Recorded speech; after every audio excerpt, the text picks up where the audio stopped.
할렐루야. 하나님이 우리와 함께 하시는 줄로 믿습니다. 하나님 어떤 환경 속에서도 나와 함께 하신다는 사실, 지금 여러분과 함께 하시는 줄로 믿습니다. 그래서 우리 옆에 있는 분에게 인사하십시다. 하나님이 우리 장로님과 같이 하십니다. 권사님과 같이 하십니다. 하나님이 우리 집사님과 함께 하십니다. 인사하십시다. 인사 다 했어요? 보이십니까? 믿으십니까? 하나님이 우리를 사랑하시는 줄로 믿습니다. 모든 것을 합력하여 선을 이루시는 우리 하나님이 이 나라와 이 민족을 사랑하시는 줄로 믿습니다. 참 금년에는 역사적 사건들이 많이 일어나는 것 같아요. 그죠? 남북 정상의 만남이나 또 북미 정상들의 만남, 그동안 우리 생각지도 못했던 일들이죠. 그죠? 북한 땅의 김정은 국방위원장이 정말 쇄국 정책을 포기하고 세계 속의 정상으로서의 그 정상 국가로 나라를 이끌어갈 수 있을지 의구심이 생기기는 합니다만은 지금까지 보아서는 정말 핵무기를 포기하고 지난날 살았던 삶의 울타리를 벗어나서 정상적인 국가로 세워가려고 하는 몸부림을 시작한 것 같은 상황입니다. 그런가 하면 공산주의자들과 맞선 상황에서 우리 백성들이 나라를 사랑하는 것은 바로 보수주의, 민주주의를 주장하는 것이라는 피켓을 들었던 보수주의자들이 6.13 지방선거 결과 완전히 패한 것처럼 보이고, 또 더불어 살자고 하는 민주당이 대승을 거둠으로 말미암아서 변화를 추구하고 있는 것만은 분명한 것 같습니다. 그런가 하면 어제는 우리 동네에 전철이 개통이 됐어요. 참 많은 변화가 있습니다. 이러한 나라의 움직임, 정치하는 이들의 움직임, 백성들의 생각을 보면서 하나님의 백성인 성도들은 무엇을 보아야 하는가? 한 나라의 백성으로 우리가 맞이한 국가적 상황, 그 결과를 만들어내는 것이 과연 사람들일까라는 생각을 해보아야 될 것입니다. 김정은이 위대해서 그럴까? 트럼프가 위대해서 그럴까? 인물은 역사가 만든다라는 말이 있죠. 러시아의 문호 톨스토이가 쓴 전쟁과 평화라는 소설 우리가 많이 읽었을 겁니다. 30대 후반의 시기에 썼던 소설인데요. 문학인들은 소설 중에 최고라고 이렇게 극찬을 하는 작품입니다. 작가는 이 나폴레옹 전쟁을 배경으로 삼아서 러시아 귀족들의 다양한 인물들을 이 복잡한 사건 속에서 연결시켜 등장시키는데 어디까지가 실제 인물인지 어디까지가 가공인물인지 모를 만큼 역사의 흐름과 그 역사의 흐름을 주관하고 있는 이들의 모습들을 쭉 그려냅니다. 그런데 이 소설이 다 끝난 제2부에 보면 수필이 나오는데 그 톨스토이의 역사론이 거기에 기록되어져 있습니다. 그는 거기 속에서 말하기를 위대한 인물은 아니다. 역사가 인물과 사건을 만든다라고 주장합니다. 위대한 인물 나폴레옹도 프랑스 대혁명이 만들어낸 시대 상황을 이용했을 뿐이지 새로운 흐름을 만든 것은 아니다라고 말합니다. 그런가 하면 동서독의 통일을 이루는 데 가장 큰 공헌을 세웠다고 하는 비스마르크 역시 톨스토이와 같은 역사관을 가졌습니다. 그는 이렇게 말했습니다. 정치인은 대세를 만들지는 못한다. 만들어진 대세를 이용할 뿐이다. 요사이 우리 한국의 변화를 보면서 톨스토이나 비스마르크의 이야기가 맞다라는 생각을 하게 되는 겁니다. 그렇다면 오늘 성도들은 이 역사를 보면서 무엇을 보아야 할까요? 바로 창조자이시며 섭리자이시며 경륜자이신 하나님. 그 하나님이 우리와 함께하고 계시다라고 하는 것을 볼 수 있었으면 좋겠습니다. 좋은 일들이 일어났기 때문에 그렇게 말할 수 있을까요? 좋은 일 속에 함께 하시는 하나님을 느끼는 것입니까? 그렇다면 이런 상황들은 어떨까요? 지난 13일 날 오스트리아와 스위스, 이 중부 유럽 지역에 강풍과 폭우가 쏟아졌습니다. 독일의 그 DPA 통신에 의하면 오스트리아 남동부 그 슈트리아주의 한 남성이 비와 강풍으로 뿌리가 뽑힌 나무에 깔려서 죽었습니다. 그래서 1만 4천 가구가 전기와 공급이 중단됐고 변전소가 500곳이나 장애가 발생됐고 이 도시 로잔에는 10분간 41mm 10분간에 물에서부터 41cm 되는, 그죠? 그런 물이 쏟아진 거예요. 프랑스 파리 근교에는요 11일과 12일 사이에 24시간 동안에 818mm의 폭우가 쏟아졌어요. 집중호우로 철로 집안이 무너져서 철도가 그만 탈선하는 사고가 일어났어요. 그럼 그 속에도 하나님이 함께 하심을 여러분 아멘 할 수 있습니까? 5월 달에는요 미국 남동부 지역에 3시간 동안에 300mm 물이 쏟아졌어요. 그것 때문에 물이 강둑이 터져버렸고 강둑에서 강의 물이 흘러나와가지고 그 밑에 있었던 주택가에 2층까지 물이 올라왔어요. 그 속에도 하나님 함께 하실까요? 예. 여러분 이런 상황 속에 여러분이 처해 있다면 여러분들은 하나님이 그 속에서도 함께 하신다고 믿으며 고백하며 찬송할 수 있겠습니까? 바꿔 말할게요. 13일 날 투표에 낙선한 어떤 성도가 주일 예배에 참석해서 하나님 나와 함께 해주셔서 감사합니다 예배하며 감사의 예물을 드릴 수 있을까요? 그분이 여러분이라면 능히 그럴 수 있는 은혜가 여러분 속에 있기를 주님의 이름으로 축원합니다. 왜냐하면 우리의 관심은 이 세상 일들에 돌아가는 데 있지 아니하고 우리의 관심은 하나님의 나라와 의를 구하는 데 있기 때문에 그렇습니다. 하나님의 관심은 이 땅에서 사람들이 잘 먹고 잘 사는 것에 있지 아니하고 이 환경을 통해서 하나님의 사람들을 만들어 하나님의 나라로 인도하시고 계시기 때문에 그렇습니다. 뿐만 아니라 우리를 그 속에서 임마누엘의 증인으로 만들어가고 계시기 때문에 그렇습니다. 그래서 성도들에게 있어서는 가장 소중한 것 바로 하나님의 나라와 의를 구하는 것입니다. 그래서 그분이 나와 함께 계셔라고 말할 수 있는 그가 바로 성도입니다. 그래서 그분들이 이렇게 찬송을 하죠. 주님 한 분밖에는 아는 사람 없어요. 가슴 깊이 숨어 있는 주를 사랑하는 마음 주님 한 분밖에는 기억하지 못해요. 처음 주를 만난 그날 울며 고백하는 말 나는 행복해요.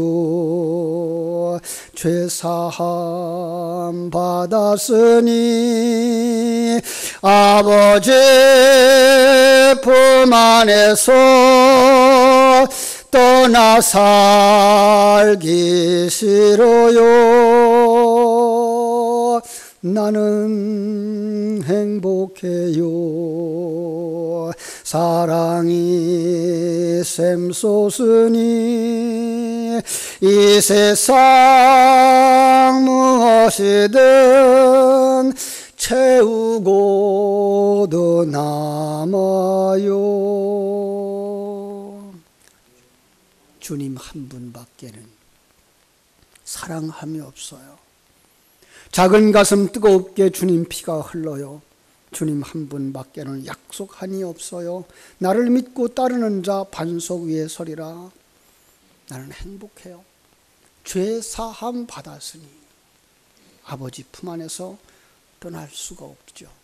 바로 이것이 성도들의 고백인 줄로 믿습니다. 다윗은 그래서 시편 23편에서 이렇게 말하죠. 여호와가 나의 목자셨어요. 나에겐 부족함이 없어요. 예. 여러분의 삶 속에서 신령한 눈이 열려서 이 함께 하시는 하나님, 그분만 있으면 만족해요. 그분이 인도하시는 삶 속에서 그분과 함께 살아가는 것이 만족한 거예요 라고 고백할 수 있는 여러분 되시기를 주님의 이름으로 축원합니다.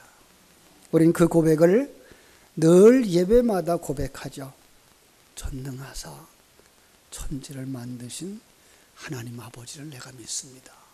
그 고백 속에 다윗의 고백이, 이 찬송가의 고백이 다 들어있어서 언제나 여러분 평안할 수 있고, 언제나 감사할 수 있고, 언제나 소망 가운데 살아가게 되기를 주님의 이름으로 축복합니다.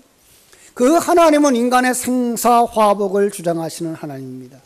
나는 한 마리 양이 되어져서 그의 인도하심을 따라 푸른 초장 맑은 물가로 인도함을 받습니다. 그가 살아가는 환경이 어떠하든지, 그가 이 땅에 어떤 지위에 놓였든지 주어진 삶에 충성스러운 삶을 살게 되는 줄로 믿습니다. 오늘 본문 속에서 그런 사람들을 찾으려고 합니다.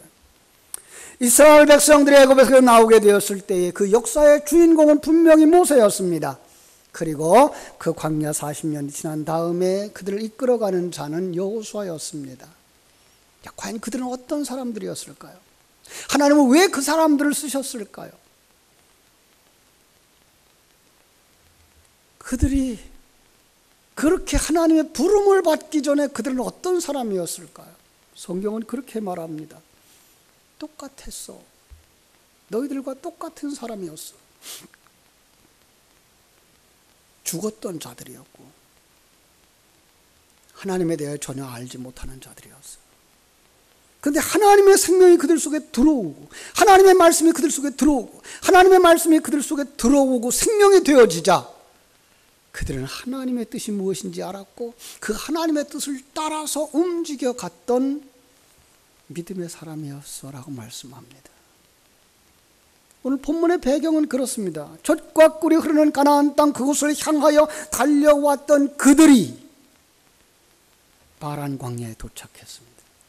400년 동안 노예 생활을 했던 그 민족이 해방을 맞아서 모세의 인도함을 따라서 출애굽하여서 홍해를 건너고 광야를 지나면서 하나님 주시는 만나를 먹고, 그리고 광야에서 반석을 쳐서 주시는 물을 마시면서 그들은 여기까지 왔습니다.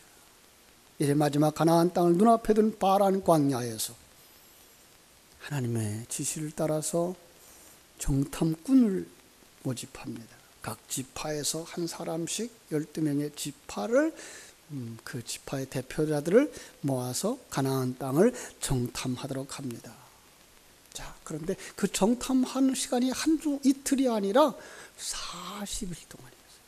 40일 동안 정탐합니다. 예루살렘으로 가봤고, 베델도 가봤고, 갈릴리도 가봤고, 헤브론에도 가봤고, 구석구석 정탐하고 돌아와서 그들이 보고합니다. 자, 먼저 10명의 정탐꾼의 보고를 한번 볼까요? 들어갔더니 땅이 정말로 젖과 꿀이 흐르는 땅입니다. 이 14장 마지막 부분이 13장 마지막 부분입니다. 포도 한 송이를 두 사람이 메고 올 만큼 크고 기름진 땅을 발견했습니다. 그런데요, 그들 땅에 거민이 장대합니다. 키가 크고 덩치가 큽니다. 그 앞에 서면 우리가 메뚜기와 같습니다. 그리고 그들의 숫자는 우리보다 월등하게 많습니다. 결론은 뭐예요? 우리 못 들어갑니다. 그랬더니 4장 1절 온 회중이 소리 높여 부르짖으며 밤새도록 통곡을 합니다. 자, 그런데요, 그 속에 두 사람의 보고가 있습니다. 두 사람 아닙니다. 정복할 수 있습니다. 여호수아와 갈렙, 잘 아는 사람들입니다. 아니 10사람은 보고 안 됩니다, 절망적입니다, 부정적인 보고를 하는데 왜 이 2사람은 다른 걸 보고 왔을까요? 똑같이 다녔거든요. 같은 길을 다녔거든요. 같은 환경을 보았거든요. 같은 것들을 만져봤거든요. 그런데 왜 이렇게 다를까요? 여기에 어떤 눈을 가졌느냐에 따라서 어떻게 보인다라는 이야기를 할 수가 있는 거예요. 관점의 차이가 있는 거예요. 다른 것을 보고 온 것은 아니에요. 똑같은 것을 보고 왔어요. 그런데 왜 평가가 이렇게 달라요? 세상적인 눈으로 보는 현실과 믿음의 눈으로 보는 현실의 차이인 거예요. 사람의 눈으로 보는 것과 하나님의 눈으로 보는 것의 차이인 거예요. 세상의 눈으로 보니까 암담할 수밖에 없더라는 거죠. 그러나 믿음의 눈으로 보니까 가능하더라는 거예요. 여호수아와 갈렙은 바로 이 믿음의 관점에서 하나님의 눈을 가진 사람으로 서는 거예요. 적극적 사고를 가진 로버트 슐러 목사는 이런 말을 했어요. 부정적인 사람은 똑같은 상황에서도 안 되는 것만 생각하는 사람이요, 긍정적인 사람은 되는 쪽으로 생각하는 사람이다. 저는 바꿔 말할게요. 세상의 눈을 가진 사람은 세상 것을 정확하게 판단하고 분별하고 평가하지만 하나님의 눈을 가진 사람은 하나님의 뜻을 발견하고 하나님이 일하고자 하시는 그 목적을 따라서 환경을 본다라는 겁니다. 그렇습니다. 그럼 성도들은 세상에 돌아가는 그 환경을 보면서 좋은 일이 일어났을 때만 하나님이 일하신다고, 하나님의 능력이 있다라고 보는 것이 아니라 하나님이 움직여가는 모든 환경 속에서 하나님이 일하시며 그 하나님이 모든 것을 합력하여 선을 이루시는 분이라는 사실을 깨달아 알고 거기서 나를 만드시는 하나님, 하나님의 백성들을 만드시는 하나님, 뭐로 만들어요? 하늘나라로 유업으로 받을 만한 아들들로 그리스도와 한 몸을 이루어서 영원히 함께 부부생활처럼 살아갈 수 있는 한 몸으로, 그리스도의 신부로 성령님을 모시고 살아감으로 말미암아서 성령님을 늘 모시고 자기를 주장하지 아니하는 성전으로 만드시는 하나님의 그 만드심을 보는 것입니다. 큰 일을 행하는 사람으로 만드시는 하나님, 좋은 일을 하는 사람으로 만드시는 하나님이 아니라 그 모든 것을 넘어서서 큰 일을 하든 작은 일을 하든 대통령이 되었던 농부가 되었던 어떤 상황 속에서도 임마누엘을 누리며 하나님의 사람을 얼마나 크게, 하나님의 그 생명을 얼마나 크게 누리는가를 보아서 하나님은 그걸 큰 사람이라고 말하는 거예요. 세상의 대통령에 대해서 큰 사람이 아니고 그 하나님을 얼마나 크게 누리느냐에 따라서 그가 큰 사람, 작은 사람이 되는 거예요. 여러분, 눈이 열려지기를 주의 이름으로 축원합니다. 열왕기하 6장에도 보면 이 선지자 엘리사가 이 하나님의 안목을 가진 눈을 가지고 살았어요. 이 아람 군대 왕이 하는 것들이 무슨 짓인지 다 알았어요. 다시 말하면 영적 전쟁에서 사단의 공략이 무엇인지, 사단의 전략이 무엇인지 다 알았어요. 다 그래서 모든 일에 잘 대처하는 거예요. 어느 쪽으로 공격하면 어느 쪽으로 방어하는 거예요. 오늘 오후 시간의 말씀처럼 하나님의 전신갑주를 입은 하나님의 백성들처럼 그가 가지고 공격하는 것이 무엇인지 알고 대비하는 거예요. 막는 거예요. 야, 우리 중에 이 아람 왕이 그러죠. 우리 중에 정탐꾼이 있는 거 아니야? 신하들이 얘기합니다. 아닙니다. 그 나라에는요 선지자 엘리사가 있어서 그렇습니다. 그걸 잡아와라. 군사를 다 동원하고 사마리아 성에 와서 포위를 했어요. 이 엘리사의 종 게하시가 아침에 밖에 나갔더니 밝게 빛나는 그 햇빛에 비춰진 창 끝에 반짝반짝 빛나는 이슬들, 그 창 끝들을 바라보면서 사색이 되어서 돌아왔어요. 선생님 큰일 났습니다. 아람 나라의 군대가 우리를 완전히 포위했습니다. 한 겹이 아니라요. 아마 한 10겹은 되는 것 같아요. 겁이 얼마나 났겠어요. 그랬더니 엘리사가 뭐라 그래요? 두려워하지 마라. 우리와 함께한 자가 저들과 함께한 자보다 많으니라. 이게 보여지기를 주님의 이름으로 축원합니다. 그래서 그때 그가 기도합니다. 하나님 원하오니 눈을 열어서 보게 하여 주시옵소서. 게하시의 눈이 활짝 열렸습니다. 도우시는 천군 천사 하나님의 군대를 보게 되었던 것을 우리는 압니다. 여러분, 믿음의 사람은 바로 이렇습니다. 여호수아와 갈렙은 이걸 보았습니다. 그래서 외칩니다. 우리가 올라가면 그 땅을 취하지 능히 이길 겁니다. 이게 믿음의 사람입니다.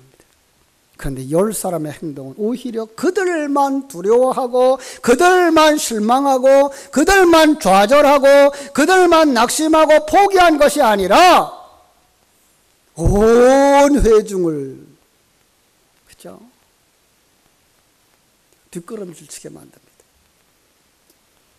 원망하게 만듭니다. 불평하게 만듭니다. 뭐라고 얘기합니까? 야, 다른 지도자 세우고 돌아가자라고 얘기합니다. 애굽으로 돌아가자는 겁니다. 여러분, 세상으로 돌아가자는 얘기입니까? 아니요. 그들의 결과가 어떻게 됐을까요? 그들의 소원처럼 가나안 땅에 들어가지 못했습니다. 그들은 애굽으로 돌아가고 말았습니다. 몸은 애굽으로 돌아가지 않았지만 애굽의 삶이나 그들의 죽음의 삶이나 동일한 불신자의 삶을 살았던 것입니다. 그러나 여호수아와 갈렙은 하나님의 인도하심을 받아서 가나안 땅에 들어갔고, 여호수아는 가나안 땅에, 이스라엘 땅의 영도자가 되어졌고, 갈렙은 다윗의 도읍지 헤브론을 분깃으로 받는 사람이 되어졌습니다.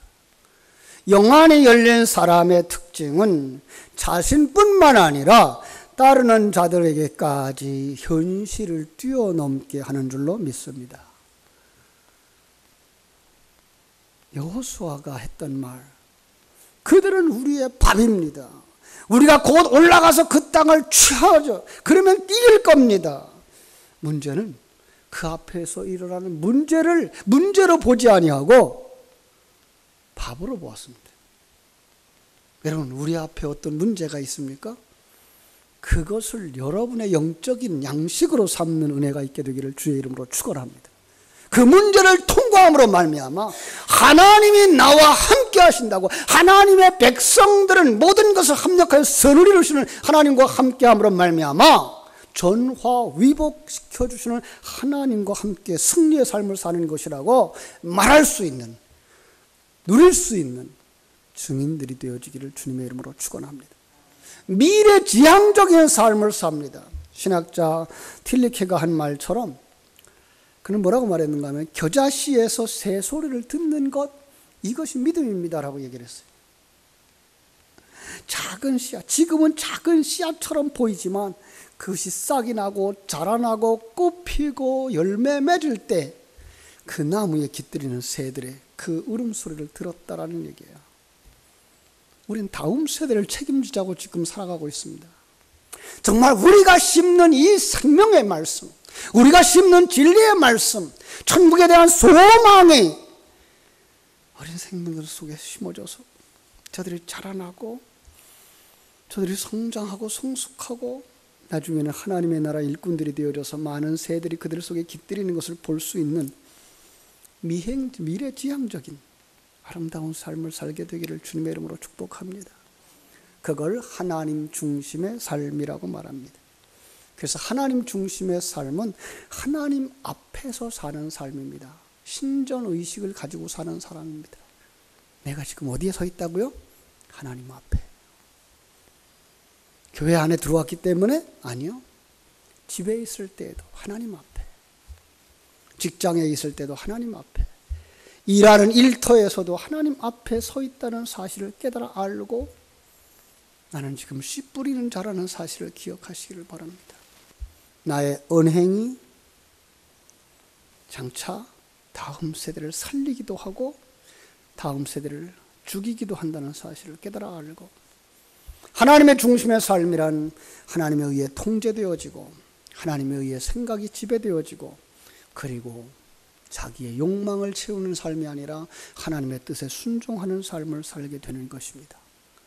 그가 바로 임마누엘의 신앙을 누리는 사람입니다. 여러분 속에 신령한 눈이 열려져서 함께 하시는 하나님을 보고 그 하나님과 함께 누리고, 그리고 그 하나님과 함께 승리의 길을 향해 달려가는 복된 여러분 되시기를 주의 이름으로 축복합니다. 기도하겠습니다.